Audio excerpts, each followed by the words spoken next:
വായ്പ, EMI, വായ്പാ കുടിശ്ശിക എന്നീ കാര്യങ്ങളെക്കുറിച്ച് ഓരോ വ്യക്തിയും കുടുംബങ്ങളും അറിഞ്ഞിരിക്കേണ്ട RBIയുടെ പുതിയ പലിശ നയങ്ങളെക്കുറിച്ചുള്ള പ്രധാന കാര്യങ്ങളും വിവരങ്ങളുമാണ് നമ്മളിന്നിവിടെ ചർച്ച ചെയ്യപ്പെടുന്നത്.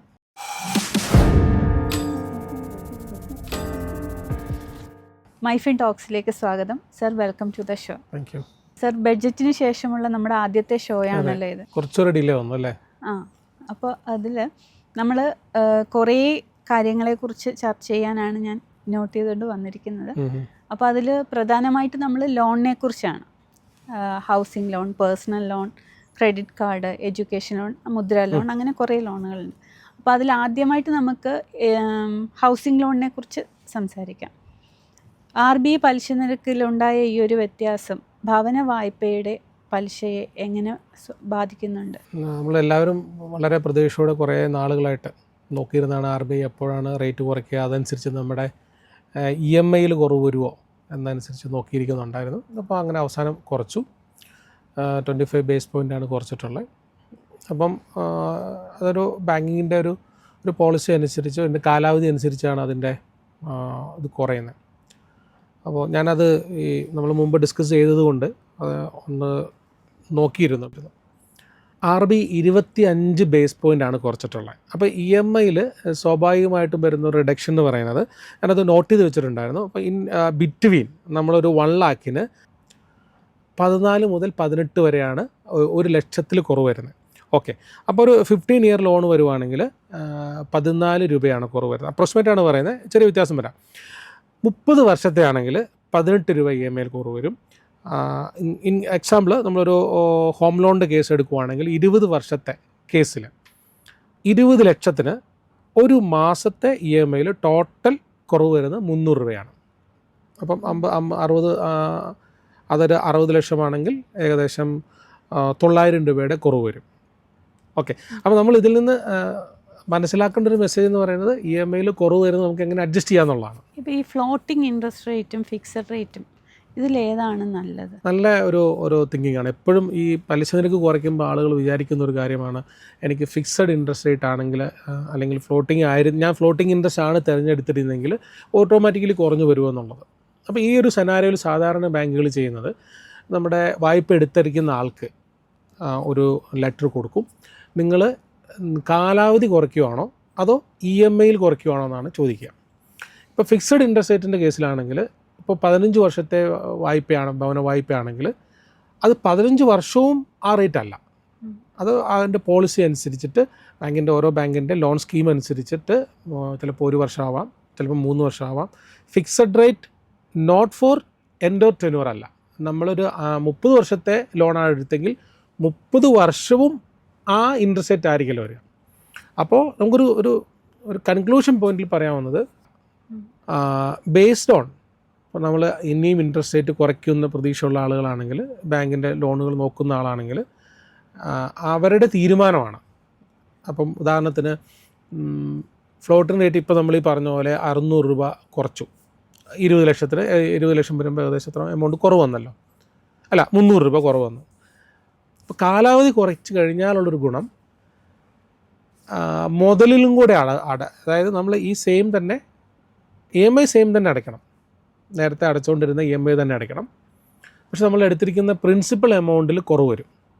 അപ്പോൾ നമ്മൾ ഒരു 30 വർഷം എടുക്കുന്ന ലോണിന് ചിലപ്പോൾ നമ്മൾ എടുക്കുന്ന സമയത്ത് ആ ലോണിൻ്റെ അത്രയും തന്നെ പലിശയ്ക്ക് അടയ്ക്കേണ്ടതായിട്ട് നമുക്ക് തോന്നാം. അപ്പോൾ കാലാവധി കൂടിയിരിക്കുന്നതുകൊണ്ടാണത്. അപ്പോൾ കാലാവധി കുറച്ച് കഴിഞ്ഞാൽ അത്രയും എമൗണ്ട് നമുക്ക് അടയ്ക്കേണ്ടി വരികയില്ല, പലിശയും ആയിട്ട് അടയ്ക്കേണ്ടി വരും. കാരണം മുതലിൽ നിന്ന് EMIയുടെ അഡ്ജസ്റ്റ് ചെയ്യുന്ന എമൗണ്ട് മുതലിൽ നിന്ന് കുറയ്ക്കും. വ്യക്തമായോ? ഇനിയിപ്പോൾ RBI ഇൻട്രസ്റ്റ് റേറ്റ് കുറയ്ക്കാൻ സാധ്യതയുണ്ട്? അത് എല്ലാവരും ചോദിക്കുന്ന ഒരു ചോദ്യമാണ്. കുറയ്ക്കാനുള്ള ചാൻസസ് ഉണ്ട്. കാരണം ഇൻഫ്ലേഷൻ കൺട്രോൾ ആയിക്കഴിഞ്ഞാൽ പിന്നെയും അവർക്കിപ്പോൾ ഇൻകം ടാക്സിൻ്റെ 12 lakh വരെ ഇൻകം ടാക്സ് കൊടുക്കണ്ട എന്നുള്ളത് വന്നു. ഇൻട്രസ്റ്റ് റേറ്റ് കുറച്ചപ്പോൾ സ്വാഭാവികമായിട്ടും ആളുകളുടെ സ്പെൻഡിങ്, ഇതെല്ലാം കൂടെ ഒരുമിച്ച് വരുമ്പോൾ സ്പെൻഡിങ് കൂടുന്നു. ഇനി ഒരു 25 ബേസ് വേണമെങ്കിൽ കുറയ്ക്കാം. കുറച്ചാൽ വീണ്ടും നമ്മുടെ എക്കണോമിയിലേക്ക് എമൗണ്ട്, വീണ്ടും ആളുകൾക്ക് സ്പെൻഡിങ് കൂടുന്നു, പർച്ചേസിംഗ് പവർ കൂടുന്നു. Simple basic economic principle. Purchasing power കൂടുമ്പോൾ സ്വാഭാവികമായിട്ടും കമ്പനി ഗ്രോത്ത് ഉണ്ടാകുന്നു. അപ്പോൾ എംപ്ലോയീസിൻ്റെ സാലറി വൃത്തി, അത് റൊട്ടേഷൻ സൈക്കിളാണല്ലോ. സാധ്യത ഉണ്ടെന്നാണ് പറയപ്പെടുന്നത്. അപ്പോൾ അങ്ങനെയെങ്കിൽ ഈ ഫിക്സഡ് റേറ്റിന് ലോൺ എടുത്തിരിക്കുന്നവർക്ക് അതൊരു നഷ്ടമാവില്ലേ? ഇനിയും കുറച്ച് കഴിഞ്ഞാൽ ഇനിയും RBI ഇൻട്രസ്റ്റ് റേറ്റ് കുറച്ചുകൊണ്ടിരിക്കുമ്പോൾ അപ്പോൾ അതാണ് നമ്മൾ ആദ്യം പറഞ്ഞത്. നമ്മൾ അപ്പോൾ ഈ ബാങ്കുകൾ അയാൾ എടുത്തിരിക്കുന്ന ആളോട് ചോദിക്കും, നിങ്ങൾക്ക് പിന്നെ മാറ്റണോ എന്ന് ചോദിക്കും. അപ്പോൾ fixed rate for one year ആണെങ്കിൽ 1 ഇയർ കഴിയുമ്പോൾ ചോദിക്കാം. ഒരു ലോങ് ടൈമിലേക്കല്ല, മാക്സിമം 3 വർഷം. അപ്പം നമുക്കത് മാറ്റാം, ഫിക്സഡ് റേറ്റ് എന്നുള്ളത് മാറ്റിയിട്ട് ഫ്ലോട്ടിംഗ് റേറ്റിലേക്ക് മാറ്റാം. അതിന് കുഴപ്പമില്ല, റേറ്റ് മാറ്റാം. അതിന് ഇപ്പോൾ അതിന് നിയമം അനുവദിക്കുന്നുണ്ട്. അതുപോലെ ഈ ഹോം ലോൺ എടുക്കുന്ന ആൾക്കാർക്ക് ഓൾറെഡി അവർക്ക് ഇൻഷുറൻസ് ഉണ്ടായിരിക്കാം, എങ്കിൽ പോലും അവർ ലോൺ എടുക്കുന്ന സമയത്ത് ബാങ്ക് ഇൻഷുറൻസ് എടുക്കണം എന്നുള്ളത് നിർബന്ധമാക്കിയിട്ടുണ്ട്. അതെന്തുകൊണ്ടാണ് അങ്ങനെ ചെയ്യും? അത് ഹോം ലോണിൽ പ്രധാനമായിട്ടും വരുന്നത് നമ്മൾ EMIയുടെ ഒരു പ്രീമിയം അഡ്വാൻസ് അടയ്ക്കും. ഇപ്പോൾ 50 ലക്ഷമാണ് ലോണെങ്കിൽ ഓരോ പ്രാവശ്യം EMI കുറയുന്ന. അപ്പം ആദ്യം തന്നെ ഈ നമ്മുടെ ഇൻഷുറൻസിൻ്റെ ഒരു പ്രീമിയം കൂടെ ലോണിൽ ചേർത്തിട്ടുണ്ടാവും. എന്നിട്ട് അതായിരിക്കാം നമ്മൾ EMIയിൽ കൂട്ടിയിട്ട് ആ പ്രീമിയം കുറച്ച് വരും. ഈ ഇരിക്കുന്ന ലോണ് ഇപ്പം EMI അടച്ചുകൊണ്ടിരിക്കുന്ന ആൾക്ക് ആകസ്മികമായി എന്തെങ്കിലും സംഭവിച്ചു കഴിഞ്ഞാൽ ബാങ്കിന് അത് വേണമല്ലോ, അപ്പോൾ അവരുടെ വായ്പ കൊടുത്തിരിക്കുന്ന തുക തിരിച്ചെടുക്കണമല്ലോ. മറ്റ് ഇൻഷുറൻസുകളൊക്കെ അത് മോർട്ട്ഗേജ് ലോണിൻ്റെ ഒരുമായിട്ട് ബന്ധപ്പെട്ട് വരുന്ന ഒരു ഇൻഷുറൻസിൻ്റെ ഒരു പോളിസിയാണ്. അപ്പോൾ മറ്റുള്ള ഇൻഷുറൻസിലൊക്കെ അതിൻ്റെ നോമിനി വേറെ ആയിരിക്കും, ഇതിൽ ബാങ്ക് ആയിരിക്കും അതിൻ്റെ നോമിനിയായിട്ട് വരുന്നത്. അപ്പം ആ സമയത്ത് ഇപ്പം നമ്മളൊരു കുടിശ്ശിക വന്ന സമയത്ത് അതിൻ്റെ നിയമം പറയുന്നത്, ഇപ്പോൾ ഒരാൾ EMI അടച്ചുകൊണ്ടിരിക്കുന്ന സമയത്ത് അദ്ദേഹത്തിന് ഇപ്പോൾ 10 ലക്ഷമായിരുന്നു ലോണ്, 10,50,000 രൂപ കുടിശ്ശികയും കൂടെ ചേർത്ത്, ആ സമയം ഉള്ള കുടിശ്ശികയും കൂടെ ചേർത്ത് ആ 10,50,000 രൂപ ഉണ്ടായിരുന്നു. EMI 8 തവണ മുടങ്ങിയിരുന്നു. ഈ മുടങ്ങിയ EMI ഇൻഷുറൻസിൽ കവർ ചെയ്യല. ബാക്കി അതുവരെ നിയമപരമായി എത്രയാണോ ബാങ്കിന് കിട്ടേണ്ട അത്രയും പൈസ ബാങ്കിന് കൊടുക്കും. എൻ്റെ ബേസിക് വരുന്നത് ഈ ഒരു കൊളാട്രൽ കൊടുത്തിട്ട് ഒരിക്കലും അയാളുടെ ഈട് വെച്ചിരിക്കുന്ന തുക എടുത്തതിന് ശേഷം അത് വിറ്റ് ബാങ്ക് എടുക്കുക എന്നുള്ളതല്ല അതിൻ്റെ നോർമൽ കൺസെപ്റ്റ് വരുന്നത്. ജപ്തി എന്നൊക്കെ പറയുന്നത് അവസാന വാക്കാണ്. അതുപോലെ തന്നെ പേഴ്സണൽ ലോൺ എടുക്കണമെങ്കിൽ ഇപ്പോൾ നമുക്ക് നമ്മുടെ വരുമാനത്തിൻ്റെ എത്ര വരെ നമുക്ക് ലോൺ കിട്ടും? ഓക്കെ, പേഴ്സണൽ ലോൺ നോർമലി പറയുന്നത് ഒരു 70% വരെ എന്നാണ് പറയുക. 70% മൊത്തം EMI 70% വരെ ആകാം, അതിനനുസരിച്ചുള്ള കൊടുക്കാം. ഒരു 20,000 രൂപ വരുമാനമുള്ള ആൾക്ക് 14,000 രൂപ വരെയുള്ള EMIകൾ അഡ്ജസ്റ്റ് ചെയ്യും. പക്ഷേ നോർമലി അങ്ങനെ ബാങ്കുകൾ എല്ലാ എമൗണ്ടും കൂടെ ചേർത്ത് വെച്ച് നോക്കുമ്പോൾ 60%, 50% വരെയൊക്കെ കൊടുക്കുന്നുള്ളൂ. ഇപ്പോൾ 70% ഏറ്റവും ഹയസ്റ്റാണ്. ഇപ്പോൾ ഹോം ലോണിൻ്റെ കാര്യത്തിൽ പറഞ്ഞ RBIയുടെ ഈ പലിശ നിരക്കിൻ്റെ ഈ വ്യത്യാസങ്ങൾ ഈ പേഴ്സണൽ ലോണിനെയും ബാധിക്കുന്നില്ലേ? എല്ലാ ലോണുകളുടെയും, ഇപ്പം ഭവന വായ്പ, വാഹന വായ്പ, ബിസിനസ് ലോണ്, പേഴ്സണൽ ലോൺ, എല്ലാത്തിനും ഇന്ത്യയിലുള്ള ഏകദേശം 95% ലോണുകളും RBIയുടെ ഈ ബേസ് റേറ്റ് ലെൻഡിങ് പോളിസിയായിട്ട് ബന്ധപ്പെട്ട് തന്നെയാണ് ഉള്ളത്. 95% ലോൺസ് ഇന്ത്യയിലുള്ള മൊത്തമുള്ള ലോണിൻ്റെ. അതുപോലെ തന്നെ ഇപ്പോൾ കണ്ടുവരുന്നൊരു കാര്യം എന്ന് വെച്ചാൽ ഈ ക്രെഡിറ്റ് കാർഡ് എടുത്തു കഴിഞ്ഞിട്ട് EMI പെൻഡിങ് വന്നു കഴിയുമ്പോൾ ഒരുമാതിരിപ്പെട്ട ആളുകൾ ചെയ്യുന്നതെന്ന് വെച്ചാൽ നേരെ പോയിട്ട് പേഴ്സണൽ ലോൺ ആപ്പ് വഴി ലോൺ എടുക്കുന്നു, മുടങ്ങിക്കിടന്ന EMI അടയ്ക്കുന്നു. ഇങ്ങനെ ചെയ്യുന്ന ഒരു കാര്യം ശരിക്കും പറഞ്ഞാൽ ഒരു ഫിനാൻഷ്യൽ പ്ലാനിങ്ങിൽ നല്ലതാണോ? ഒരിക്കലും അല്ലല്ലോ, അതിൽ തന്നെ ഉണ്ടല്ലോ. നമ്മളൊരാളുടെ കയ്യിൽ നിന്ന് മേടിച്ച് വേറെ ആൾക്ക് കൊടുത്തു, അവിടെ നിന്ന് മേടിച്ച് വേറെ ആൾ കൊടുത്തു എന്നൊരു ഫിനാൻഷ്യൽ പ്ലാനിങ് നല്ലതല്ല. ക്രെഡിറ്റ് കാർഡ് എന്ന് പറഞ്ഞു കഴിഞ്ഞാൽ അൺസെക്വേർഡ് പേഴ്സണൽ ലോൺ തന്നെയാണ്. അതായത് ഈടില്ലാത്ത വായ്പയ്ക്ക് തുല്യമാണ്. പിന്നെ നമ്മൾ ആ എടുക്കുന്ന തുക ആ മാസം അടച്ച് തീർക്കുന്നു, അതുമാത്രമാണ് അതിൻ്റെ അകത്ത് വ്യത്യാസമുള്ളത്. വീണ്ടും അത് സെയിം എമൗണ്ടിലേക്ക് തന്നെ വരുന്നു. ഇങ്ങനെയാണ് വരുന്നത്. പക്ഷെ ഇപ്പോൾ നമുക്കൊരു വലിയ സാധ്യതയുള്ളത്, ഇപ്പോൾ 700 സിബിൽ സ്കോർ ഉണ്ടെങ്കിൽ, 700ക്ക് മുകളിലുണ്ടെങ്കിലേ കൊടുക്കത്തുള്ളൂ ക്രെഡിറ്റ് കാർഡ്, സ്വാഭാവികമായിട്ടും കൊടുക്കത്തുള്ളൂ. മറ്റുള്ള കമ്പനികൾ എനിക്കറിയത്തില്ല, ഒരു ജനറൽ ഒരു സ്റ്റാൻഡർഡൈസ് ആയിട്ടുള്ള ബാങ്കുകളൊക്കെ കൊടുക്കുന്നത് 700ന് മുകളിലുള്ള ക്രെഡിറ്റ് സ്കോർ ഉണ്ടെങ്കിലാണ് കൊടുക്കുന്നുള്ളൂ. ക്രെഡിറ്റ് കാർഡിനെ സംബന്ധിച്ച് നമ്മൾ പറയുമ്പോൾ ഏറ്റവും വലിയ പ്രശ്നം എന്ന് പറയുന്നത്, ക്രെഡിറ്റ് കാർഡിൻ്റെ എമൗണ്ട് മിനിമം ഡ്യൂ അടച്ച് പോയാൽ ഈവൻ നാഷണലൈസ്ഡ് ബാങ്കുകളുടെ പോലുമുള്ള ക്രെഡിറ്റ് കാർഡിൻ്റെ ഫീസ് എന്ന് പറയുന്നത് ഹ്യൂജ് എമൗണ്ടാണ്. 48% മുകളിലുള്ള ഒരു ഇൻട്രസ്റ്റ് ഒരു വർഷം വരും. മാക്സിമം ചില സമയങ്ങളിൽ 60% വരും. ഇപ്പോൾ റീസെൻ്റ്ലി എന്താണ് ഒരു കേസ് നമ്മൾ ശ്രദ്ധിച്ചത്, ക്രെഡിറ്റ് കാർഡ് എടുത്തിട്ടുള്ള ആളുടെ അക്കൗണ്ടിൽ 62,000 രൂപയാണ് ബാലൻസ് നിൽക്കുന്നത്. ജനുവരി മാസം 2-ാം തീയതി അദ്ദേഹം ഏതാണ്ട് 16,000 രൂപ അടച്ചിരുന്നു. മിനിമം ഡ്യൂ അടച്ച് കാലാവധി തീർന്ന കേസിൽ മിനിമം ഡ്യൂ അടച്ച് പോകുന്ന കേസാണ്. അദ്ദേഹത്തിന് ചാർജും GST ആനുവൽ ചാർജും കൂടെ ചേർത്തിട്ട് അറൗണ്ട് 3800 രൂപ വന്നു. 5% പലിശ മാസപ്പലിശയുടെ കണക്കായി. മീൻസ് 60% ഇൻട്രസ്റ്റ് ഒരു വർഷം. എത്ര പേരത് ശ്രദ്ധിക്കുന്നുണ്ടെന്നറിയില്ല. നമ്മളിപ്പോൾ നോർമൽ ഇൻട്രസ്റ്റ് ക്രെഡിറ്റ് കാർഡ് വളരെ സിമ്പിളാണ്, കിട്ടാൻ എളുപ്പമാണ്.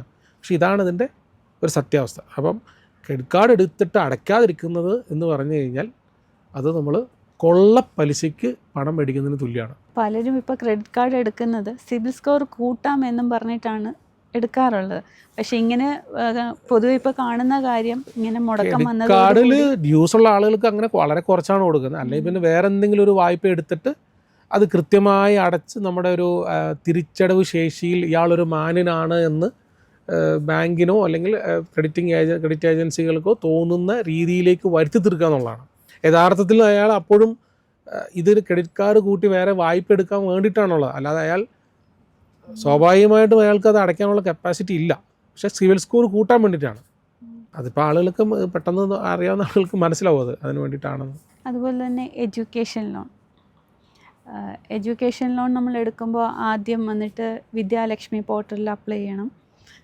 അതുപോലെ കൊളാട്രൽ വെക്കേണ്ട കേസുമുണ്ട്, വെക്കേണ്ടാത്തതും ഉണ്ട്. ഇപ്പം കൊളാട്രൽ വെക്കേണ്ട എത്ര ഇതിലാണ്? 4 ലക്ഷം വരെ കൊളാട്രൽ വെക്കേണ്ട എന്നുള്ളതാണ്. പക്ഷെങ്കിൽ ഒരു ആ കുട്ടിയുടെ മാർക്കും റാങ്കിനെ ബേസ് ചെയ്തിട്ടും പഠിക്കുന്ന യൂണിവേഴ്സിറ്റിയെ ബേസ് ചെയ്തിട്ടും ബാങ്കിന് അത് കൊടുക്കാൻ പറ്റും. അപ്പോൾ ഒരു 7 ലക്ഷം 8 ലക്ഷം വരെ അങ്ങനെ കിട്ടുന്ന ആളുകളുണ്ട്, കിട്ടിയിട്ടുമുണ്ട്. അപ്പോൾ എൻ്റെ ഒരു സംശയം എന്ന് വെച്ചാൽ നമുക്ക് ചിലവാകുന്ന, അതായത് ഫീസിൻ്റെ എത്ര ശതമാനം വരെയാണ് നമുക്ക് ലോൺ കിട്ടുന്നത്? ഫീസിനെ സംബന്ധിച്ചിടത്തോളം ഓരോ യൂണിവേഴ്സിറ്റീസും അപ്രൂവ്ഡ് ആയിട്ടുള്ള എമൗണ്ട് ഉണ്ട്. യൂണിവേഴ്സിറ്റീസും അത് കൊടുക്കണമെന്നാണ് വ്യവസ്ഥ. പക്ഷെ നമ്മൾ ഏജൻറ്റ് ഒക്കെ നമ്മൾ കണക്ട് ചെയ്തിട്ട് ലോൺ തരുമല്ലോ. പണ്ടൊക്കെ ബാംഗ്ലൂരൊക്കെ കർണാടകയിലൊക്കെ നേഴ്സിംഗ് കോളേജുകളിൽ പഠിക്കാൻ വേണ്ടി ഏജൻറ്റൊക്കെ ലോൺ കൊടുക്കും. ഏജൻറ്റിൻ്റെ ഒരു ഫീസ് അവർ കുട്ടിയുടെ ഫീസിൽ ആഡ് ചെയ്യും. പക്ഷെ അത് യൂണിവേഴ്സിറ്റി അപ്രൂവ്ഡ് എമൗണ്ടിന് മുകളിലായിരിക്കും. അത് കിട്ടത്തില്ല. പക്ഷെ നമ്മൾ നോർമലി ലാപ്ടോപ്പ് അല്ലെങ്കിൽ ഹോസ്റ്റൽ ഫീസ്, പുസ്തകം പഠിക്കാനുള്ള അതെല്ലാം തന്നെ ഇതിൽ കവർ ചെയ്ത് പോകുന്നുണ്ട്. അപ്പം സിമ്പിളായിട്ട് പറഞ്ഞാൽ യൂണിവേഴ്സിറ്റി അപ്രൂവ്ഡ് ആയിട്ടുള്ള എമൗണ്ടിന് കുട്ടി എലിജിബിൾ ആണെന്നാണ്.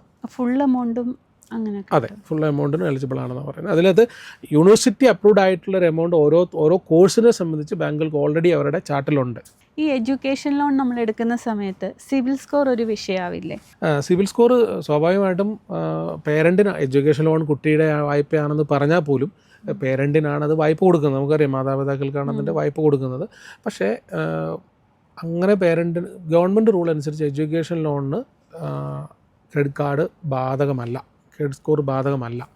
അതങ്ങനെ മുമ്പുള്ള കേസുകളിൽ നമ്മൾ മനസ്സിലാക്കിയെടുത്തോളം കോടതിയിൽ പോയിട്ട് എലിജിബിലിറ്റി വാങ്ങിച്ചിട്ടുണ്ട്. ബാങ്ക് കൊടുക്കില്ല, ക്രെഡിറ്റ് സ്കോർ ഇല്ല എന്ന് പറഞ്ഞതുകൊണ്ട് ബാങ്ക് കൊടുക്കില്ല എന്ന് പറഞ്ഞ കേസിൽ അവർ കോടതിയിൽ പോയിട്ട് കേസ് അനുകൂലമായ വിധികൾ വന്നിട്ടുണ്ട്. ക്രെഡിറ്റ് സ്കോർ ബാധകമല്ല എങ്കിൽ പോലും നോക്കാറുണ്ട്. ബട്ട് അതൊരു തടസ്സമായിട്ട് വരാറില്ല. അതുപോലെ തന്നെ വാഹന വായ്പ, ഈ വായ്പ എടുക്കുന്ന സമയത്ത് പറയാറുണ്ട് നമ്മൾ ആ കമ്പനിയുടെ ഷെയർ കൂടി മാസം വാങ്ങിക്കുന്നത് നല്ലതായിരിക്കുമെന്ന്. അത് ശരിയാണോ? തീർച്ചയായിട്ടും. അത് നമ്മളൊരു അച്ചടക്കമുള്ള ഒരു EMI ആൾക്ക് പോകുന്ന ആളാണെങ്കിൽ, ഇപ്പം നമ്മൾ പറയാം, ഇപ്പോൾ 7 വർഷത്തേക്കാണ് സാധാരണഗതിയിൽ ഒരു വണ്ടിക്ക് ലോൺ കിട്ടുക. അത് തന്നെ ലോൺ കഴിഞ്ഞു കഴിഞ്ഞാൽ ഒരു 5 വർഷം, ഒരു 10, 12, മാക്സിമം 15 വർഷം ആകുമ്പം വണ്ടി എന്താണെങ്കിലും മാറും അല്ലേ? വണ്ടി മാറി ലോൺ എടുക്കുക. അപ്പം ആ സമയത്ത് നമ്മളൊരു ഇപ്പോൾ ഇന്നത്തെ 15 ലക്ഷം രൂപയുടെ വണ്ടി ആ സമയത്ത് 45 ലക്ഷമൊക്കെ വണ്ടിയുടെയൊക്കെ വില കൂടാറുണ്ട്. അപ്പോൾ ആ സമയത്ത് നമുക്കൊരു വലിയ ലോൺ എടുക്കാണ്ട് വരാം. പക്ഷെ നമുക്കൊരു ഫസ്റ്റ് ഇൻസ്റ്റാൾമെൻറ്റ് കൊടുക്കേണ്ട ഒരു തുകയുണ്ടല്ലോ. ഈ പറയാൻ കാരണം, ഇപ്പോൾ ടാറ്റ മോട്ടോഴ്സിൻ്റെ കേസ് തന്നെ എടുത്തു കഴിഞ്ഞാൽ, ടാറ്റ മോട്ടോഴ്സിൽ അന്ന് ഒരു 15 വർഷം മുമ്പുള്ള വിലയും ഇപ്പോഴത്തെ വിലയും തമ്മിൽ എല്ലാവർക്കും അറിയാം എത്രയോ വർദ്ധിപ്പിച്ചിട്ടു എന്നുള്ള കാര്യം. അപ്പോൾ ടാറ്റ മോട്ടോഴ്സിൻ്റെ ഷെയറിൽ എല്ലാ മാസവും അല്ലെങ്കിൽ പോലും 3 മാസം കൂടുമ്പോൾ ടാറ്റ മോട്ടോഴ്സിൻ്റെ ഒരു ഷെയർ നമ്മുടെ EMIയുടെ ഭാഗമായിട്ട് എടുത്തായിരുന്നെങ്കിൽ, ഉദാഹരണത്തിന് 2000 രൂപയാണ് ഒരു EMIയിൽ 2 ലക്ഷത്തിന് 2000 രൂപ വരുമെന്ന് വിചാരിക്കുക. അപ്പോൾ 3 മാസം കൊണ്ട് 6000 രൂപ വരണമായിരുന്നു. അപ്പോൾ 3-ാമത്തെ മാസം നമ്മളൊരു 6000 രൂപയുടെ ടാറ്റ മോട്ടോഴ്സ് വാങ്ങി. അങ്ങനെ ഒരു ഒരു വർഷം ആകുമ്പോഴത്തേക്ക് ഒരു 24,000 രൂപയുടെ ടാറ്റ മോട്ടോഴ്സ്, 10 വർഷം കൊണ്ട് 2,40,000 രൂപ. സ്വാഭാവികമായിട്ടും 2,40,000 രൂപയുടെ കഴിഞ്ഞ ഒരു 10 വർഷത്തെ ടാറ്റ മോട്ടോഴ്സിൻ്റെ പെർഫോമൻസ് അനുസരിച്ച് എത്രയോ വലിയ എമൗണ്ടായി മാറിയിട്ടുണ്ട് അല്ലേ. അപ്പോൾ അതൊരു അച്ചടക്കമുള്ള രീതിയിൽ EMI പോലെ തന്നെ അയാൾക്ക് ട്രീറ്റ് ചെയ്യാൻ പറ്റണം. അപ്പോൾ വണ്ടി മേടിക്കാനുള്ള പൈസ നമുക്ക് ചിലപ്പോൾ ഫ്രീ ആയിട്ട് കിട്ടിയേക്കാം, അടുത്തൊരു വണ്ടി വാങ്ങാനുള്ള പണം നമുക്ക് കിട്ടിയേക്കാം, പറയാൻ പറ്റില്ല. പക്ഷേ എന്താണെങ്കിലും ലോങ് ടൈമിലേക്ക് ആകുന്നത് കൊണ്ട് തന്നെ അതൊരു വലിയ നഷ്ടത്തിലേക്ക് വരാനുള്ള സാധ്യതയും കുറവാണ്. അതുപോലെ തന്നെ ഈ മുദ്ര ലോണിൽ ഗവൺമെൻറ് എടുത്തിരിക്കുന്ന പുതിയ നയങ്ങൾ എന്തൊക്കെയാണ്? മുദ്ര ലോണിന് ഒറ്റയടിക്ക് ഈ ബഡ്ജറ്റ് 20 ലക്ഷം രൂപയാക്കി. നമ്മളന്ന് ബഡ്ജറ്റ് ഷോയുടെ അന്ന് ഡിസ്കസ് ചെയ്ത് പറഞ്ഞ കേസായിരുന്നു. മുദ്ര ലോൺ കൂട്ടുന്നു നമ്മൾ പറഞ്ഞിരുന്നു. അതുപോലെ തന്നെ സ്റ്റാർട്ടപ്പുകളുടെ ഫണ്ടിങ് കൂട്ടുന്നു പറഞ്ഞാൽ അതിനൊക്കെ നമ്മൾ 3 ദിവസം മുമ്പ് എനിക്കൊന്ന് 4 ദിവസം മുമ്പ് നമ്മൾ ഷോയിൽ പറഞ്ഞിരുന്നു. ഇന്ത്യയുടെ എക്കണോമി ഡെവലപ്പ് ചെയ്യണമെങ്കിൽ മാനുഫാക്ചറിങ് വരണം, സ്വാഭാവികമായിട്ടും പ്രൊഡക്ഷൻ ഇൻസെൻറ്റീവ് കിട്ടുന്ന കാര്യങ്ങളിലേക്ക് അതിന് ലോണുകൾ ഫ്രീ ആക്കുമെന്ന് പറഞ്ഞിരുന്നു. ഇപ്പോഴത്തെ കേസിൽ മുദ്ര ലോണിൻ്റെ പരിധി 20 ലക്ഷം രൂപ ആക്കിയിട്ടുണ്ട്. ഒരു വലിയ തീരുമാനമാണ്. ഇപ്പം ബാങ്കുകൾക്ക് നമ്മൾ ഈട് കൊടുക്കണ്ട, നല്ല പ്രൊജക്റ്റ് ഉണ്ടാവണം, പിന്നെ അതിന് മാനേജ്മെൻറ്റ് സ്കിൽ ഉണ്ടാവുന്ന മാനേജ്മെൻറ്റിന് തോന്നണം ഇയാൾക്ക് ഇത് നടത്താൻ പറ്റുന്നതാണ്, പ്രൊജക്റ്റ് വയബിൾ ആയിരിക്കണം, ഫീസിബിൾ ആയിരിക്കണം, അതിനൊരു കമ്മിറ്റി ഉണ്ട്, അവരത് പാസ്സാക്കും. അതിന് ക്രെഡിറ്റ് ഗ്യാരണ്ടി കോർപ്പറേഷനാണ് അതിന് ബാങ്കിന് ഈട് കൊടുക്കുന്നത്. നമ്മളാരും വ്യക്തികൾ വായ്പ എടുക്കാൻ പോകുന്ന ബിസിനസ്സുകാരൻ അതിന് ഈട് കൊടുക്കേണ്ട ആവശ്യമില്ല. അപ്പോൾ നമുക്കൊരു നല്ല ആശയമുണ്ടെങ്കിൽ അതിനെ ഒരു പ്രൊജക്റ്റ് റിപ്പോർട്ടാക്കി നമുക്കത് ചെയ്യാനുള്ള സ്കില്ലുണ്ടെങ്കിൽ, നമുക്കറിയാവുന്ന ബിസിനസ് ആരും സ്കില്ലുണ്ടെങ്കിൽ ബാങ്കിൽ പോയാൽ മുദ്ര ലോൺ പ്രകാരം വായ്പ കിട്ടണം. ഇനി ആ ബാങ്ക് ഫയൽ തിരിച്ചടയ്ക്കണമെന്ന് വിചാരിക്കുക, തിരിച്ചയക്കണമെന്ന് തീർക്കുക, എന്തുകൊണ്ട് തിരിച്ചയച്ചു എന്നുള്ള കാരണം കൂടി എഴുതണം. കാരണം ഗവൺമെൻറ്റിൻ്റെ സ്കീമാണ്. തടഞ്ഞു നിർത്തിക്കഴിഞ്ഞാൽ അല്ലെങ്കിൽ വേണ്ട എന്ന് പറഞ്ഞാൽ ബാങ്കുകാരൻ അതിന് ഒരു കാര്യം കൂടെ പറയണം, തിരിച്ചു പറയണം എന്തുകൊണ്ടാണ് ഇത് എടുക്കണ്ട എന്ന്, അല്ലെങ്കിൽ നിങ്ങൾ എന്തുകൊണ്ട് എലിജിബിൾ അല്ല എന്നും പറയണം. അതുപോലെ കഴിഞ്ഞ നമ്മുടെ ബഡ്ജറ്റ് ഷോയിൽ നമ്മൾ പറഞ്ഞിട്ടുണ്ടായിരുന്നു, മൈഫിൻ ടോക്സിൻ്റെ ഷോയിൽ പറഞ്ഞിട്ടുണ്ടായിരുന്നു ബഡ്ജറ്റിന് മുമ്പ് എടുക്കേണ്ട കുറച്ച് ഷെയറുകളെ കുറിച്ച്. അത് നമ്മളൊരു സെബി രജിസ്റ്റേർഡ് അനലിസ്റ്റ് അല്ല. നമ്മൾ നേരത്തെ തന്നെ നമ്മുടെ ഫേസ്ബുക്കിൽ കമൻറ്റിലൊക്കെ ചോദിച്ചു നിങ്ങളൊരു സെബി രജിസ്റ്റേർഡ് അനലിസ്റ്റാണ്. നമ്മൾ സെബി രജിസ്റ്റേർഡ് അനലിസ്റ്റ് അല്ല, നമ്മളൊരു മീഡിയ സ്ഥാപനമാണ്, ഫിനാൻസിൻ്റെയും ബിസിനസ്സിൻ്റെ മീഡിയ സ്ഥാപനമാണ്. എങ്കിലും നമ്മളുടെ ഇതുവരെയുള്ള എക്സ്പീരിയൻസും നമ്മുടെ റിസർച്ച് ടീമിൻ്റെ ഒക്കെ സഹായത്തോടെ നമ്മൾ കുറേയധികം സെക്ടറുകളും കുറേയധികം സ്റ്റോക്കുകളും പറഞ്ഞിരുന്നു. നമ്മൾ മുമ്പത്തെ വീഡിയോ കണ്ട ആളുകൾക്കറിയാം. ബഡ്ജറ്റിന് ശേഷം മാർക്കറ്റ് കഴിഞ്ഞ 3-4 വീക്സായിട്ട് താഴെ പോയപ്പോഴും ആ ഷെയറുകളിലൊക്കെ വേണമെങ്കിൽ വാങ്ങിയിട്ടുണ്ടെങ്കിൽ നമ്മൾ വാച്ച് ലിസ്റ്റ് ആഡ് ചെയ്യാൻ പറഞ്ഞിട്ടുണ്ട്. ഏതെങ്കിലും വ്യക്തി സെബി രജിസ്റ്റേർഡ് അനലിസ്റ്റിൻ്റെ സഹായത്തോടുകൂടി ഇത് വാങ്ങിയിരുന്നെങ്കിൽ എല്ലാത്തിലും ഒരു 5% പ്രോഫിറ്റ് ബുക്ക് ചെയ്തിട്ടുണ്ടാവണം. രണ്ടാമത് വീണ്ടും അത് വാങ്ങിയിട്ടുള്ളവർക്ക് നെക്സ്റ്റ് ഒരു 1 വീക്കിനുള്ളിലേക്ക് പ്രോഫിറ്റ് ബുക്ക് ചെയ്യാനുള്ള ചാൻസസും അതിലുണ്ട്. കാരണം നമ്മൾ 52 വീക്ക് ലോ ആയിരുന്നു, മോണോപ്പൊളി സ്റ്റോക്കായിരുന്നു, ബഡ്ജറ്റിൽ അതിൽ എന്തെങ്കിലും ഒരു പ്രത്യേകത കൊണ്ട് അത് കയറാൻ സാധ്യതയുള്ള കാര്യമായിരുന്നു പറഞ്ഞിരുന്നത്. ഇങ്ങനെ 3 പോയിന്റിലായിരുന്നു നമ്മളതിനെ അനലൈസ് ചെയ്തത്. അപ്പോൾ നമ്മളൊരു സെബി രജിസ്റ്റേർഡ് റിസർച്ച് അനലിസ്റ്റ് അല്ലാത്തത് കൊണ്ട് തന്നെ നമുക്കത് സ്റ്റോക്ക് വാങ്ങാൻ ആരെയും നമുക്ക് റെക്കമെൻഡ് ചെയ്യാനുള്ള നിയമമില്ല. ഇപ്പോൾ ഈ സാധാരണക്കാർക്ക് ഒരു സെബി രജിസ്റ്റേർഡ് അനലിസ്റ്റിനെ പോയി കാണാനോ അതിന് പണം മുടക്കാനോ പറ്റാത്ത ആളുകളാണെങ്കിൽ അവർക്ക് ഇങ്ങനെയുള്ള കാര്യങ്ങൾ എങ്ങനെ മനസ്സിലാക്കാൻ പറ്റും? ഞാൻ ആദ്യം പറയുന്നത് നമ്മുടെ ഷോ കാണാമെന്ന് പറയും. അപ്പോൾ റെഗുലറായിട്ട് കാണാൻ നമ്മൾ പല സെബി രജിസ്റ്റേർഡ് അനലിസ്റ്റുകളുടെ സഹായത്തോടെ, റിസർച്ച് അനലിസ്റ്റുകളുടെ സഹായത്തോടെയൊക്കെയാണ് മൈഫിൻ്റെ എല്ലാ പ്രോഗ്രാംസും ചെയ്തിരിക്കുന്നത്. ഇനി അതിന് പുറമെ ചെറിയൊരു ടിപ്പ് എന്ന നിലയിൽ നമുക്ക് പറയാൻ പറ്റുന്നത്, ഇപ്പോൾ സ്റ്റോക്കിൽ വാങ്ങണമെന്ന് ആഗ്രഹിക്കുന്ന ആളുകൾക്ക്, അപ്പോൾ മിഡ് ക്യാപ്പ് കമ്പനികളാണ് വാങ്ങാൻ ഉദ്ദേശിക്കുന്നത് എന്ന് വിചാരിക്കാം. അപ്പോൾ സ്വാഭാവികമായിട്ടും മിഡ് ക്യാപ്പ് മ്യൂച്വൽ ഫണ്ടിലുള്ള ടോപ്പ് 10 പോർട്ട്ഫോളിയോ എടുക്കാം, 3 കമ്പനികളുടെ എടുക്കാം. അപ്പോൾ അതിൽ പിന്നെ ഇപ്പോൾ നിപ്പൺ എടുക്കാം, HDFC എടുക്കാം, അല്ലെങ്കിൽ മോത്തിലാൽ എടുക്കാം, അങ്ങനെ 3 പേരുടെ എടുത്തു. അതിൻ്റെ ടോപ്പ് 10 എടുത്തു. അപ്പോൾ ഇതിൻ്റെ വലിയ റിസർച്ച് അനലിസ്റ്റുകളും ഫണ്ട് മാനേജേഴ്സും ഒക്കെ ആണല്ലോ ഇതിൻ്റെ സ്റ്റോക്ക് ഏതൊക്കെയാണോ ഓരോന്നിലും നിക്ഷേപിക്കണമെന്ന് അവർ തന്നെയാണല്ലോ തിരഞ്ഞെടുത്ത് വെച്ചിരിക്കുക. എന്നിട്ട് ഇതിൽ 3ലും വരുന്നതിൽ കോമൺ ആയിട്ടുള്ള 2-3 സ്റ്റോക്കുകൾ ഉണ്ടാവാം. നമ്മൾ നോക്കുന്ന സമയത്ത് പെർസിസ്റ്റൻറ്റ് സിസ്റ്റംസ് മിക്കവാറും ഉള്ളവരുടെ മിഡ് ക്യാപ്പ് ഫണ്ടിൽ കാണാറുണ്ട്. ഈ കഴിഞ്ഞ ഒരു 3 മാസം മുമ്പുള്ളതിൻ്റെ മിഡ് ക്യാപ്പ് സ്റ്റോക്കാണ്. അപ്പോൾ ഞാൻ ഈ പറഞ്ഞ 3 കമ്പനികളുടെയും ഇതിൽ വന്നിട്ടുള്ള സ്റ്റോക്കാണ്. അപ്പം ആ മൂന്ന് മ്യൂച്വൽ ഫണ്ടിൻ്റെ പോർട്ട്ഫോളിയോയിൽ അവർ ഉൾപ്പെടുത്തിയിരുന്ന മൂന്നിലുള്ള ഒരു സ്റ്റോക്കിനെ നമ്മളിങ്ങ് എടുത്തു. സിമ്പിളല്ലേ? അത് ജസ്റ്റ് ഒരു 10 മിനിറ്റ് ജോലിയേ ഉള്ളൂ. അങ്ങനെ 2 or 3 എടുക്കാം. ഇപ്പം ഞാനീ പറഞ്ഞ കമ്പനികളിൽ തന്നെ പ്രധാനപ്പെട്ടവരാണ് ഡിക്സൺ ടെക്നോളജീസ്. ഈ മിക്കവാറുമുള്ള ഈ പറഞ്ഞ കമ്പനികളുടെയൊക്കെ മിഡ് ക്യാപ് ഫണ്ടിൻ്റെ പോർട്ട്ഫോളിയോയിലുള്ളതാണ്. അപ്പോൾ ഈ 2 ഷെയറുകളും വാച്ച് ലിസ്റ്റിൽ ആഡ് ചെയ്യാം. കാരണം ഇവരെല്ലാം റിസർച്ച് ചെയ്തിട്ടുണ്ടാക്കിയിരിക്കുന്നതല്ലേ. മിഡ് ക്യാപ്പ് ആയതുകൊണ്ട് തന്നെ ലോങ് ടൈമിലാണ് നമ്മൾ കാണേണ്ടതും ഉള്ളൂ. പിന്നെ അവരുടെ പെർസെൻറ്റേജ് ഓഫ് അലോക്കേഷൻ വ്യത്യസ്തമായിരിക്കും. അതും കൂടെ നമ്മൾ ശ്രദ്ധിക്കണം. ചിലർ 7% വെയിറ്റേജ് ഉണ്ടായിരിക്കും ടോട്ടൽ പോർട്ട്ഫോളിയോയിൽ, ചിലർക്ക് 5% ഉണ്ടാവുള്ളൂ, ചിലർക്ക് 3 ഉണ്ടാവുള്ളൂ. അതുകൂടെ ശ്രദ്ധിച്ചാൽ നമുക്ക് അത് നോക്കിയിട്ട് ഈ 3ലും വരുന്ന പ്രധാനപ്പെട്ട അല്ലെങ്കിൽ 3ലുമുള്ള സ്റ്റോക്കുകൾ നമുക്ക് വാച്ച് ലിസ്റ്റിൽ ആഡ് ചെയ്യാം. ഇപ്പോൾ 25 വർഷം കഴിയുമ്പോൾ മാസം 3 ലക്ഷം രൂപ നമുക്ക് റിട്ടേൺ കിട്ടുന്ന SIPകൾ. SIPയുടെ നമ്മളെപ്പോഴും എടുക്കുന്ന ഒരു സാധനമാണ് SIP അല്ലേ. SIP ഭയങ്കര ഇൻട്രസ്റ്റഡ് ആണ്. ഇപ്പം മലയാളികളിൽ തന്നെ ഒത്തിരി ആളുകൾ SIPs ചേരുന്നുണ്ട്. ഇന്ത്യയിൽ തന്നെ ഏറ്റവും ഹ്യൂജ് ആയിട്ടുള്ള SIP ഉള്ളൊരു സ്റ്റേറ്റാണ് നമ്മൾ കേരളം എന്ന് പറയുന്നത്. ഇതിലൊരു കാൽക്കുലേഷൻ നമ്മൾ മുമ്പ് ഈ ഇത്തരം ചോദ്യങ്ങൾ വരുന്നതുകൊണ്ട് ഒരു കാൽക്കുലേഷൻ ഉണ്ടായിരുന്നു. ഇപ്പോൾ ചോദ്യം ഇതാണ്, ഒരു 25 വർഷം കഴിയുമ്പോൾ 3 ലക്ഷം രൂപ കിട്ടണം അല്ലേ. അപ്പോൾ നമുക്ക് സിമ്പിളായിട്ട് പറഞ്ഞാൽ SIPയിൽ 10,000 രൂപ വെച്ചിട്ട് എല്ലാ മാസവും നിക്ഷേപിക്കണം. ഓരോ വർഷവും 10% ഇൻക്രീസ് ചെയ്യണം.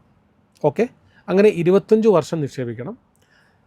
അതിൻ്റെ റിട്ടേൺ 15% ഇൻവെസ്റ്റ്മെൻറ്റ് റിട്ടേൺ 15% കിട്ടുവാണെങ്കിൽ അറൗണ്ട് 6.5 കോടി രൂപയുടെ ഒരു അസറ്റ് ക്രിയേറ്റ് ചെയ്യാൻ പറ്റും.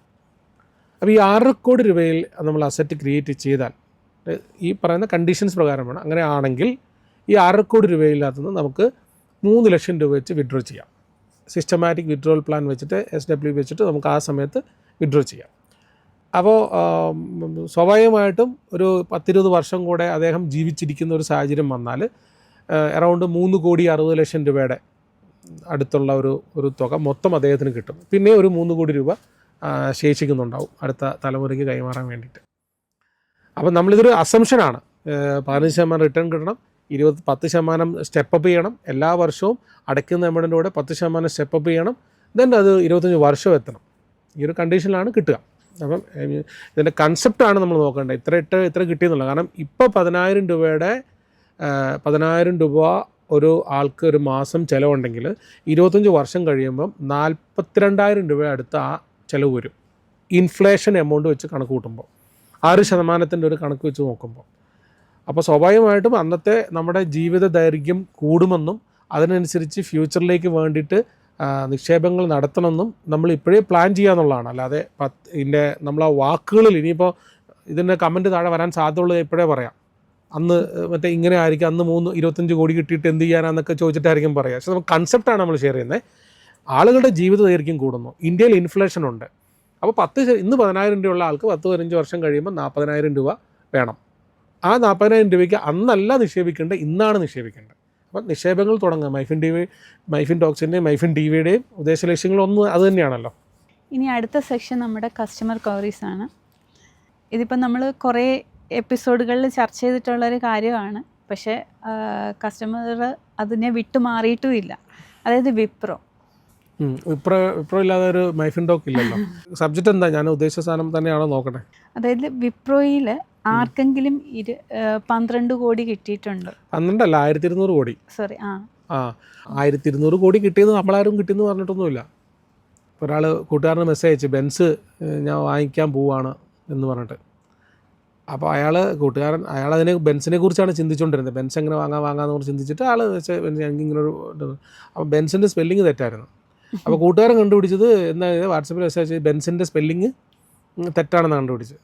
അപ്പം തിരിച്ച് പറഞ്ഞ് സ്പെല്ലിങ് തെറ്റാണ്, നീ അവിടെ സ്പെല്ലിങ് നോക്കിയിരുന്നു, ഞാൻ ബെൻസ് വാങ്ങിക്കോളാം എന്ന് പറഞ്ഞ പോലെയാണ്. നമ്മൾ പറഞ്ഞത് വിപ്രോയുടെ സ്റ്റോക്ക് സ്പ്ലിറ്റും ബോണസ് ഷെയറും കൊടുത്തത് കൊണ്ട് അത് വലിയ രീതിയിലോട്ട് വളർന്നു. അടുത്ത 10 വർഷം കഴിയുമ്പം ഇതുപോലെ സാധ്യതയുള്ള മൾട്ടി ബാഗർ ആകാൻ സാധ്യതയുള്ള സ്റ്റോക്ക് സ്പ്ലിറ്റും ഡിവിഡൻറ്റും ബോണസും കിട്ടാൻ സാധ്യതയുള്ള വളർച്ചാ സാധ്യതയുള്ള കമ്പനികൾ നിക്ഷേപിക്കണം. അതാണല്ലോ എൻ്റെ മെസ്സേജ്. 1980 സ്റ്റോക്കിൻ്റെ സ്പ്ലിറ്റിൻ്റെ ഒരു കണക്കുണ്ട് കയ്യിൽ. 1981 1:1 ബോണസ്, 85 1:1, 87 10 സ്പ്ലിറ്റ്, 89 1:1, 92 1:1, 95 1:1, 97 2:1, 99 5:1, 2004 2:1, 2005 1:1, 2010 2:3. ബോണസാണ്. സ്പ്ലിറ്റ് വന്നിരിക്കുന്നത് 99 മാത്രമാണ്, 99 2010 2:3, 2017 1:1, 2019 1:3, 2024 1:1 ബോണസ്. ഇത്രയും ബോണസും സ്റ്റോക്ക് സ്പ്ലിറ്റും കൊടുത്തിട്ടുണ്ട്. ആ കൊടുത്തതിൻ്റെ അതുകൊണ്ട് നമ്മൾ എന്താ പറഞ്ഞ മെസ്സേജ് എന്താണ്? സ്ഥലം വാങ്ങിച്ചു കഴിഞ്ഞാൽ 10 സെൻറ്റ് സ്ഥലം മേടിച്ചാൽ 10 വർഷം കഴിയുമ്പോൾ 10 സെൻറ്റ് സ്ഥലം ഉണ്ടാവുള്ളൂ. സ്റ്റോക്ക് വാങ്ങിച്ചുകൊണ്ട് അദ്ദേഹത്തിന് ഇത്രയും തുകയുടെ അഡീഷണൽ സ്റ്റോക്ക് കിട്ടി എന്നാണ് മെസ്സേജ്. ഇങ്ങനെ ആർക്കെങ്കിലും കിട്ടിയിട്ടുണ്ടോ? തീർച്ചയായിട്ടും കിട്ടിയിട്ടുണ്ടല്ലോ. ഇത് നിയമപരമായി ബേസിൽ സെബിയിൽ ഫയൽ ചെയ്തിട്ടിരിക്കുന്നതിൻ്റെ കോപ്പിയിൽ നിന്ന് എടുത്തിട്ടുള്ള കണക്കല്ലേ അത്. അപ്പോൾ ഇത് കിട്ടുമ്പോൾ അന്നത്തെ തുകയും ഇന്നത്തെ വാല്യൂ ഇത്രയും നമ്പർ കൂടി കിട്ടി. അത് ഇന്നത്തെ വാല്യൂ വെച്ച് നോക്കുമ്പോൾ 1200 കോടി ആവുമെന്നാണ് പറയപ്പെടുന്നത്. ഞാൻ കൂട്ടി നോക്കിയിട്ടില്ല, അതിൻ്റെ കൺസെപ്റ്റാണത്. ഞാനൊരിക്കലും 1200 കോടി കിട്ടിയെന്നല്ല പറഞ്ഞത്, ഒരാൾക്ക് കിട്ടിയെന്ന് നമ്മൾ പറഞ്ഞിട്ടില്ല. വിപ്രോയിൽ ഈ സ്റ്റോക്ക് സ്പ്ലിറ്റ് ഉണ്ടായത് കാരണം ഫണ്ടമെന്റൽസിൽ മാറ്റം വന്നിട്ടില്ല എന്ന് പറയുന്നത് ഞാൻ പറഞ്ഞിട്ടില്ലല്ലോ. നമ്മൾ പറഞ്ഞിട്ടുണ്ടോ മാറ്റം വന്നിട്ടുണ്ടോ? സോഷ്യൽ മീഡിയ കമൻറ്റുകൾ എല്ലാം മറുപടി പറയേണ്ട ആവശ്യമില്ല. പക്ഷേ ആളുകളുടെ ഒരു എഡ്യൂക്കേഷൻ പർപ്പസിന് വേണ്ടിയിട്ടാണ് നമ്മൾ പറയുന്നത്.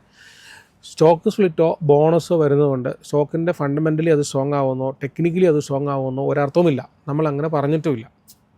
അത്ര ഉള്ള അതിന് ഉത്തരം. അതുപോലെ അടുത്തൊരു ശ്രീപ്രിയ ഒരു ക്വസ്റ്റ്യൻ മനഃപൂർവ്വം വായിക്കാത്തുണ്ട് കേട്ടോ. കുറേ ആൾക്കാർ ഇങ്ങനെ ഇറങ്ങും, കോട്ടിട്ട് വന്ന് ഇങ്ങനെ പല സാധനങ്ങളും പറയും എന്ന് പറഞ്ഞിട്ട്. അതെന്താണ് വായിക്കാത്ത? കമൻറ്റ് ശ്രീപ്രിയ കണ്ടില്ലായിരുന്നു ഫേസ്ബുക്കിൽ? ഞാൻ കണ്ടായിരുന്നു.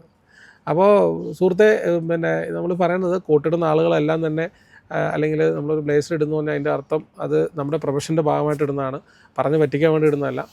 ഞങ്ങൾ സെബി രജിസ്റ്റേർഡ് അനലിസ്റ്റ് അല്ല. ഞങ്ങൾ ആരുടെ കയ്യിൽ നിന്ന് സ്റ്റോക്ക് റെക്കമെൻഡ് ചെയ്തതിന് പണം വാങ്ങാറില്ല. ഞങ്ങൾക്ക് കമ്പനികൾ പരസ്യം തരാറുണ്ട്. ഞങ്ങൾ കൊടുക്കുന്ന പ്രീമിയം കണ്ടൻറ്റിന് സബ്സ്ക്രിപ്ഷൻ ഫീസ് വാങ്ങാറുണ്ട്. വരിസംഖ്യ ഫോർ ന്യൂസ് കൊടുക്കുന്നതിന് സബ്സ്ക്രിപ്ഷൻ ഫീസ് വാങ്ങാറുണ്ട്. നമ്മുടെ OTT പ്ലാറ്റ്ഫോമിൽ അത് ലഭ്യമാണ്. അപ്പോൾ നമ്മളെ ഒരു ആഡ് മാഞ്ചിയം അല്ലെങ്കിൽ പകുതിയിലെ തട്ടിപ്പ് ടീമായിട്ട് കാണാൻ പാടില്ല. നമ്മളങ്ങനെയല്ല. 4 വർഷമായിട്ട് വളരെ ആധികാരികമായി വാർത്തകൾ കൊടുക്കുന്ന ഒരു മീഡിയ സ്ഥാപനമാണ്. അങ്ങനെ തന്നെയാണ് നിങ്ങൾ കാണേണ്ടത്. അടുത്ത ക്വസ്റ്റ്യൻ എന്ന് പറഞ്ഞത് SB അക്കൗണ്ടിൽ എത്ര വരെ ഡിപ്പോസിറ്റ് ചെയ്യാം എന്നുള്ളതാണ്. SB അക്കൗണ്ടിൽ സ്വാഭാവികമായിട്ടും പറയുന്നത് ഒരു 6 മാസത്തെ ചിലവിനുള്ള പൈസ SIP, EMI ഇങ്ങനെയുള്ളതെല്ലാം ഇട്ട് വെക്കുക. അതിനപ്പുറത്തേക്കുള്ള ഒരു എമൗണ്ട് ഇടാൻ പാടില്ല എന്നാണ് പറയുന്നത്. കാരണം അതിൻ്റെ ഇൻട്രസ്റ്റ് റേറ്റ് എന്ന് പറയുന്നത് 2.5 to 3.5% ഇടയിലേ ഉള്ളൂ. അപ്പോൾ ഇപ്പോൾ ഒക്കെ നമുക്ക് ഒത്തിരി അഡ്വാൻറ്റേജ് വന്നിട്ടുണ്ട്. അപ്പോൾ ആളുകൾ ശ്രദ്ധിക്കുന്നില്ല. കാരണം ഇത് ഇങ്ങനെ ഇട്ടിട്ട് 10 ലക്ഷം രൂപയൊക്കെ SB അക്കൗണ്ടിൽ ഇട്ടിരിക്കുന്ന ആൾക്കാർ എനിക്കറിയാം. അയാളുടെ മൊത്തം 6 മാസത്തെ ചിലവെന്ന് പറഞ്ഞാൽ 60,000 രൂപയുള്ളൂ. അപ്പം ഈ ബാക്കിയുള്ള 9,40,000 രൂപ അദ്ദേഹത്തിന് FDയിലേക്ക് മാറ്റിക്കഴിഞ്ഞാൽ നേരെ ഇൻട്രസ്റ്റ് റേറ്റ് 7% ആവും. ഇന്ത്യയിൽ ഇൻഫ്ലേഷൻ 5% ഉണ്ട്. 3.5% SB അക്കൗണ്ടിൽ ഇട്ടാൽ അതിൻ്റെ അർത്ഥം എന്ന് പറഞ്ഞാൽ 1.5% ഒരു വർഷം നഷ്ടം എന്നാണ്, മൂല്യത്തിൽ നഷ്ടം എന്നാണ് പറയുന്നത്, അല്ലേ? വാല്യൂവിൽ നഷ്ടം വരുന്നു. അപ്പോൾ ഇപ്പോൾ റീസെൻ്റ്ലി സൗത്ത് ഇന്ത്യൻ ബാങ്കിൻ്റെ ഒരു സ്മാർട്ട് FD എന്ന് പറഞ്ഞിട്ടൊരു സ്കീമുണ്ട്. ഇപ്പം SB അക്കൗണ്ടിൽ നമുക്ക് ഇട്ട് കഴിഞ്ഞാൽ ഇത്ര എമൗണ്ടാണ് അല്ലെങ്കിൽ 2.5% ആണെങ്കിൽ കിട്ടുക. ഇപ്പോൾ ഒരു ട്രെൻഡ് മാറി. ഇപ്പോൾ സൗത്ത് ഇന്ത്യൻ ബാങ്ക് പോലെയുള്ള ബാങ്കുകളിലൊരു പുതിയൊരു ഇത് വന്നിട്ടുണ്ട്. അപ്പോൾ അവർ ക്വിക്ക് FD എന്ന് പറഞ്ഞിട്ട് ഒരെണ്ണമുണ്ട്. അപ്പോൾ നമുക്ക് ബാങ്കിൽ പോവാതെ തന്നെ നമുക്ക് അതിൽ FDയിലേക്ക് മാറ്റാം. നമ്മുടെ ബാലൻസ് SB അക്കൗണ്ടിൽ, അത് ഏത് ബാങ്കിൻ്റെ ആണെങ്കിലും SB അക്കൗണ്ടിൽ കിടക്കുന്ന എമൗണ്ടിലേക്ക് മാറ്റാം. അതിൽ ഇൻഷുറൻസ് കവറേജ് ഉണ്ട്. നോർമലി ഉള്ള FDകൾക്കുള്ള ഇൻഷുറൻസ് കവറേജ് ഉണ്ട്. എനിക്ക് തോന്നുന്നു അറൗണ്ട് 90,000 രൂപ ഒറ്റ വീഡിയോ KYC വേണ്ട. ഈ KYC വെച്ചിട്ട് തന്നെ ചെയ്യാൻ പറ്റും. എത്ര സിമ്പിളാണ് അല്ലേ? നമുക്ക് മറ്റേത് നമ്മൾ ബാങ്കിൽ പോവുക, FD ഇടാൻ വേണ്ടിയിട്ട് FD റെസിപ്റ്റ് എടുക്കുക, പിന്നെ അത് FD മച്ചുവർ ആകുമ്പോഴത്തേക്ക് പോകുക, ഒത്തിരി ബുദ്ധിമുട്ടല്ലേ? അപ്പോൾ ഇത്തരം കാര്യങ്ങളൊക്കെ നമുക്ക് യൂസ് ചെയ്ത് കഴിഞ്ഞാൽ നമ്മുടെ SB അക്കൗണ്ടിൽ വളരെ ചെറിയ എമൗണ്ടിന് കിടക്കുന്ന ഇൻട്രസ്റ്റിന് കിടക്കുന്ന എമൗണ്ടൊക്കെ FDയിലേക്ക് മാറ്റിക്കഴിഞ്ഞാൽ നല്ല ഇൻട്രസ്റ്റ് ഡബിൾ ആവും. ഇൻഫ്ലേഷനെ ബീറ്റ് ചെയ്യുന്ന റിട്ടേൺസ് കിട്ടുകയും ചെയ്യും. ഇന്ന് നമ്മൾ ചർച്ച ചെയ്യപ്പെട്ട വിഷയം ലോണുമായി ബന്ധപ്പെട്ട കാര്യങ്ങളാണല്ലോ. അപ്പോൾ നമ്മൾ പ്രധാനമായിട്ട് ശ്രദ്ധിക്കേണ്ട കാര്യം ഇൻട്രസ്റ്റ് റേറ്റുകളെക്കുറിച്ചും അതുപോലെ തന്നെ സർവീസ് ചാർജുകളെക്കുറിച്ചും അതുപോലെ അതിൻ്റെ കാലാവധിയെക്കുറിച്ചും ഇങ്ങനെയുള്ള കാര്യങ്ങളെല്ലാം നമ്മൾ ശ്രദ്ധിച്ചിട്ട് വേണം ലോൺ എടുക്കാൻ. അതുപോലെ തന്നെ ഏതെങ്കിലും കാരണവശാൽ നമ്മുടെ EMI മുടങ്ങുകയാണെങ്കിൽ നമ്മൾ ബാങ്കുമായി നേരിട്ട് ബന്ധപ്പെട്ട് നമ്മളുടെ പ്രശ്നങ്ങൾ പറയുകയും അത് അവർക്ക് ഒരു പരിധിവരെ നമ്മളെ സപ്പോർട്ട് ചെയ്യാനും സാധിക്കുകയും ചെയ്യും. പ്രധാനമായിട്ടും നമ്മൾ ചെയ്യേണ്ട കാര്യം എന്ന് വെച്ചാൽ നമ്മൾ ബാങ്കുമായി നല്ലൊരു റിലേഷൻഷിപ്പ് കീപ്പ് ചെയ്യുക. അതിൽ കൂടി നമുക്ക് കുറേ കൂടെ നല്ല രീതിയിൽ കാര്യങ്ങൾ ഡീൽ ചെയ്യാൻ സാധിക്കും. വീണ്ടും മറ്റൊരു വിഷയമായി മൈഫിൻ ടോക്സിൽ കണ്ടുമുട്ടാം. എല്ലാവർക്കും നന്ദി, നമസ്കാരം. MyFin TV. Download the app now.